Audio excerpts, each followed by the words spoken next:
Ngikubingelele ngikwamukele lena ke imali Ketseng TV igama lami nguThepho ngokamsimango. Namhlanje ke ngizokhuluma ke ngeAbsa Premiership log standing.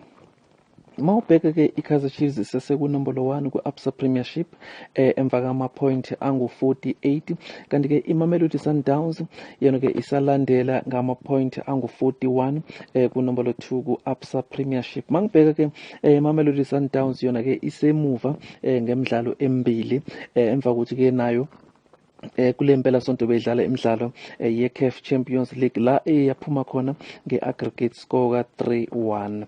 Kanti ke wena ke uthini umbono wakho mawubheke iAbsa Premiership?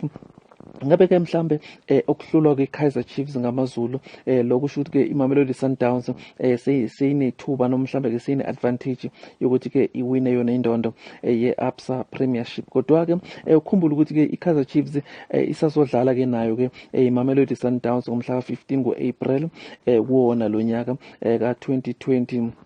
Emidlalweni ke olandelayo weMamelodi Sundowns izodlala ke nayo Stellenbosch izobe sekuhambeni ke iMamelodi Sundowns, okusho ukuthi ke uma mhlambe kwenzeka iSundowns iwine lemidlalo yabo yomibili izobe seyisemuva ngepoint elilodwa kuyona ke iKaizer Chiefs. Ngicela ukuthi ke ungene ku-comment section ubeke